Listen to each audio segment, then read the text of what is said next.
El 13 de julio de 1978, la Unión Soviética realizaba pruebas de física de partículas de alta energía. En el Instituto de Física de Altas Energías en Protvino, el físico Anatoly Bugorsky trabajaba en el mayor acelerador de partículas de la Unión Soviética, cuando una falla lo llevó a revisar la máquina. Se acercó a la máquina y lentamente asomó la cabeza dentro del ominoso túnel para buscar problemas, sin darse cuenta de que la máquina seguía encendida.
La Unión Soviética observó con oscuro interés mientras Estados Unidos lanzaba 2 bombas sobre Japón, matando instantáneamente a más de 200.000 civiles en una acción que buscaba mostrarle a Stalin tanto el poder militar estadounidense como su disposición a usarlo contra civiles. En realidad, los soviéticos habían estado espiando el proyecto Manhattan de Estados Unidos durante algún tiempo, y en respuesta, habían estado desarrollando su propia bomba. Esto es en parte lo que llevó a la Unión Soviética a establecer una serie de ciudades cuyo único propósito era llevar a cabo investigaciones en una variedad de proyectos científicos. Estas ciudades estaban cerradas y el movimiento dentro y fuera de la ciudad estaba altamente restringido. Comúnmente se les llamaba buzones, debido al hábito de referirse a ellas como buzones de correo, en lugar de por sus nombres de ciudad. Uno de esos buzones era el pueblo de Protvino. Protvino era un pequeño pueblo a 100 kilómetros al sur de Moscú, dedicado a la investigación en física de altas energías y sede del mayor acelerador de protones del mundo, el sincrotrón U-70. Hay diferentes tipos de aceleradores de partículas, desde los lineales hasta los de circuito circular. Estos dispositivos disparan partículas a un objetivo o entre sí, y los detectores registran el resultado. Los resultados pueden usarse en diversas investigaciones, desde entender el origen del universo hasta avanzar la tecnología médica para tratar el cáncer. Las aplicaciones de la investigación en física de altas energías son enormes. Para simplificar, es importante recordar que mientras más grande sea el anillo del túnel en el que se disparan las partículas, mayor será la energía de la partícula que pasa a través de él. El sincrotrón U-70 que usaban Anatoly Bugorsky y sus colegas era el acelerador de protones más potente del mundo, lanzando protones casi a la velocidad de la luz alrededor del anillo. La radiación surge en física de altas energías, cuando partículas cargadas atraviesan campos magnéticos rápidamente. Así que, en el caso del sincrotrón U-70, los protones son lanzados a una velocidad cercana a la de la luz a través de un túnel circular, que está revestido con un sistema de enfoque hecho de imanes para guiar los protones alrededor del circuito y hacer que choquen entre sí. Esto genera radiación de rayos X intermitente al moverse las partículas por el sistema. La radiación generada depende de la energía de la partícula. Aquí, el sistema genera cerca de 1.8 millones de milisieverts de radiación ionizante peligrosa.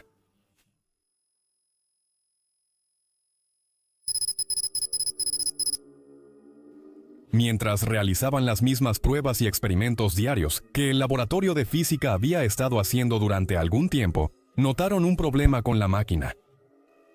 Anatoly avisó al operador del haz que estaría en el túnel en 5 minutos y que retirara el haz de esa sección en ese momento. Después fue a la parte del circuito donde encontraron el problema. Afuera de la puerta de las secciones del circuito, había una luz de advertencia roja que se enciende cuando el acelerador está activo. Anatoly se acercó a la puerta y miró la luz de advertencia. Estaba apagada. Por un momento dudó. Luego abrió la puerta y entró. Miró alrededor, vio un equipo que pensó fallaba y se agachó a revisarlo. En ese momento, miles de millones de protones invisibles atravesaban su cráneo a la velocidad de la luz, mientras Anatoly, sin saberlo, colocaba su cabeza dentro del haz activo. Su visión se volvió instantáneamente más brillante que 1000 soles, y Anatoly supo que estaba en problemas. Tras ser alcanzado por el haz, Anatoly notó que no sentía dolor alguno. Siguió con su trabajo diario y registró los cambios hechos a la máquina en el túnel. No le contó a nadie lo ocurrido. Pero, ¿qué fue exactamente lo que le pasó a Anatoly? ¿Por qué todavía podía funcionar con normalidad? ¿Y qué ocurrió donde el haz lo golpeó? Los protones de alta energía que atravesaron el cráneo de Vogorsky no crearon un agujero físico, pero destruyeron todas las células a su paso, quemando una línea casi perfecta por su cabeza y tejido cerebral. Imagínalo como un láser que atraviesa su cráneo sin dañar tejidos cercanos. Así fue como pudo continuar durante el día en gran medida sin impedimentos. El problema más grande para Vogorsky era que el haz de protones también genera 1.800.000 milisieverts de radiación, y la dosis letal para una persona promedio es de 5.000 milisieverts. Vogorsky se fue a casa esa noche, preocupado por lo que había pasado y por lo que podría pasar, pero decidió esperar hasta despertarse para ver cómo estaría al día siguiente. Al despertar, el lado izquierdo de su cara estaba muy hinchado y era sordo de ese oído. Decidió ir al médico. Al contar lo ocurrido a los médicos, no creyeron a Vogorsky, pero lo enviaron a cuidados intensivos y pocos creyeron que sobreviviría. Después, lo enviaron a una clínica ultrasecreta, creada para tratar víctimas de radiación. Esto fue muchos años antes del desastre de Chernóbil, lo que te da una idea de cuán comunes eran los accidentes de radiación en la Unión Soviética. Al llegar a la clínica, fue atendido por los mejores médicos y radiólogos del país. Angelina Guskova fue una de esas especialistas. Guskova era la experta líder en enfermedades por radiación y responsable del tratamiento de las víctimas de Chernóbil. Guskova y los otros doctores no tenían muchas esperanzas para Vogorsky, ya que había estado expuesto a la dosis de radiación más extrema en la historia humana, y lo monitorearon tanto para contrarrestar cualquier cosa que pudieran con tratamiento, como para registrar los efectos de su situación. Vogorsky y sus registros médicos fueron clasificados de inmediato por el gobierno soviético.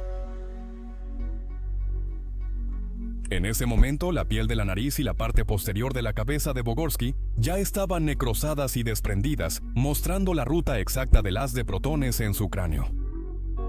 Los doctores creyeron que el haz evitó arterias y estructuras principales, permitiendo que Anatoly siguiera funcionando. Aún así, el personal médico pensaba que Anatoly moriría por la radiación extrema, como sucedió con otros pacientes antes y después del desastre de Chernóbil. Advirtieron a Anatoly sobre sus probabilidades de sobrevivir y los síntomas que podría sufrir. Las víctimas de exposición extrema a la radiación sufren síntomas muy horribles. Primero, su piel comienza a desprenderse y caerse a medida que pierde elasticidad. Esto es seguido por diarrea constante y extrema, pérdida de líquidos, sangrado del colon, infecciones, niveles extremos de dolor que los analgésicos no pueden aliviar y, finalmente, todos tus órganos principales comienzan a fallar sistemáticamente, causando un paro cardíaco y luego la muerte. No solo era probable que la vida de Anatoly se acortara, sino que también iba a suceder de la manera más brutal. imaginable.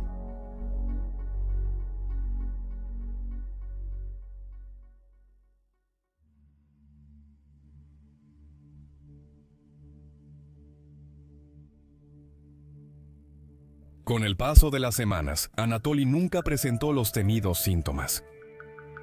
De hecho, empezó a mejorar hasta el punto en que volvió al trabajo casi con normalidad.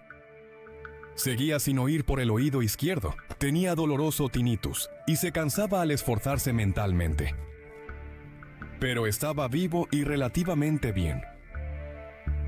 Sufrió convulsiones epilépticas por el accidente, pero pueden controlarse con medicamentos. En menos de medio año, Bogorsky regresó a su puesto y a su investigación, como si nada hubiera pasado.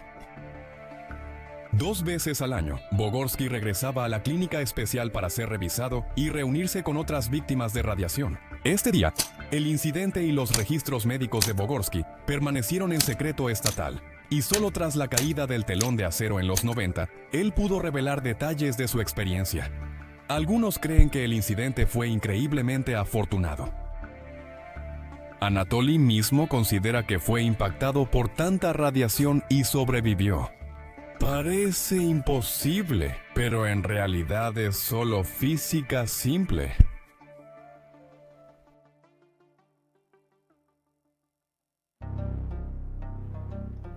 Parece imposible que alguien pudiera sobrevivir a partículas de alta energía, atravesando su cuerpo, llevando más radiación de la que cualquier persona haya experimentado en la historia. Sobrevivió justamente por la alta energía del protón. En resumen, ¿cómo la radiación impacta el cuerpo humano? Es cuando las partículas radiactivas se frenan hasta detenerse en el cuerpo. A esto se le llama atenuación. Así es como funcionan los rayos X.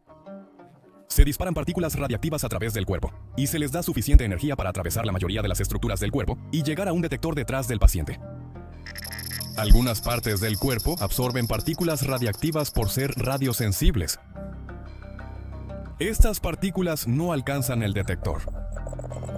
Así que la máquina puede construir una especie de foto negativa de tu interior, basada en qué partículas llegan al detector y cuáles fueron absorbidas.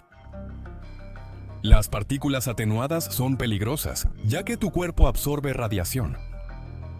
En una radiografía, la mayoría de las partículas tienen energía para atravesar el cuerpo. Así sobrevivió Anatoly. Aunque técnicamente él había recibido una dosis increíble de partículas radiactivas, tenían tanta energía que pasaron directamente a través de él, y casi ninguna de las partículas radiactivas se detuvo dentro de su cuerpo. Así que básicamente no atenuó ninguna de las partículas que le atravesaron. Si Anatoly hubiera usado un haz de baja intensidad, podrían haber muerto por radiación. Lo salvó la simple física.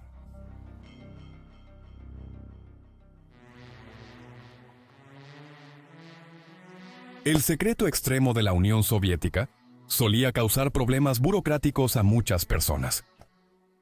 Normalmente, esto solo significaba problemas dentro del gobierno, pero para Anatoly le causó un problema médico.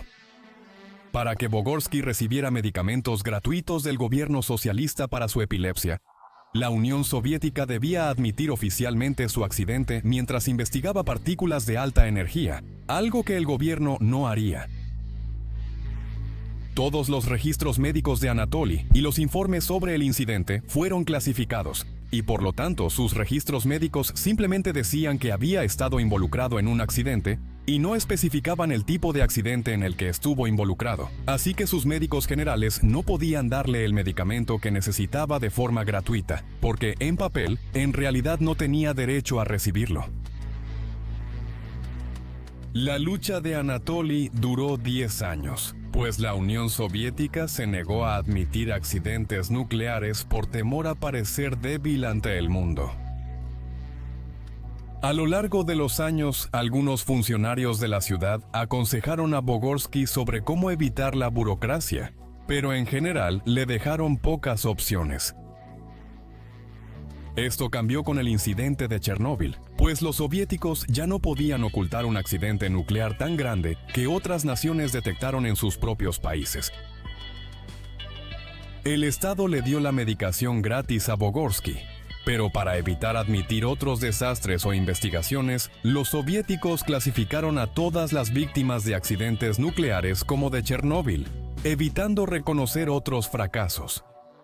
Y así, Anatoly se convirtió en una víctima de Chernóbil. En los documentos.